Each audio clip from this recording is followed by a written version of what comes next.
بسم اللہ الرحمن الرحیم۔ ایک مرتبہ کوئی شخص امام ابو حنیفہ رحمۃ اللہ علیہ سے مسئلہ پوچھنے گیا۔ امام صاحب اوپر کی منزل میں اپنے حجرے میں تھے۔ سائل نے آواز دے کر امام صاحب کو بلایا۔ امام صاحب جب نیچے اتر کر آئے تو کہنے لگا، حضرت معاف کرنا، ایک مسئلہ معلوم کرنا تھا مگر میں بھول گیا کہ کیا مسئلہ تھا۔ امام صاحب کہنے لگے، کوئی بات نہیں، جب یاد آئے تو آ کر پوچھ لینا۔ یہ کہہ کر امام صاحب اپنے کمرے میں اوپر تشریف لے گئے۔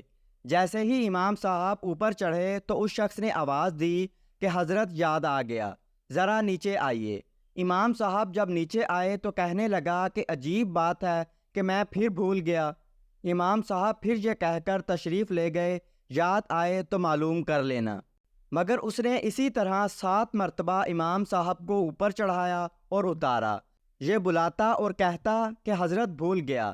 آخری مرتبہ جب آپ آئے تو کہنے لگا، ہاں اب یاد آ گیا، یہ مسئلہ پوچھنا ہے کہ پاخانہ میٹھا ہوتا ہے یا پھیکا۔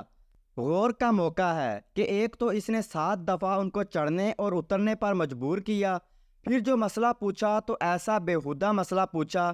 مگر امام ابو حنیفہ رحمۃ اللہ علیہ کی غایت و تواضع دیکھیے کہ باوجود اس کے بے ڈنگے سوال کے بالکل غصہ نہیں ہوئے اور جواب بھی دیا اور فرمایا کہ پاخانہ جب تازہ ہوتا ہے میٹھا ہوتا ہے اور جب سوکھ جائے تو پھیکا ہو جاتا ہے۔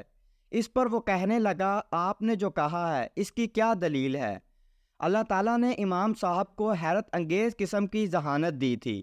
آپ رحمۃ اللہ علیہ نے فرمایا کہ اس کی دلیل یہ ہے کہ جب تک پاخانہ تازہ رہتا ہے اس پر مکھیاں بیٹھتی ہیں اور مکھیاں میٹھی چیزوں پر ہی بیٹھتی ہیں، اور جب وہ سوکھ جاتا ہے تو اس پر مکھیاں نہیں بیٹھتیں، جس سے معلوم ہوتا ہے کہ وہ پھیکا ہو جاتا ہے۔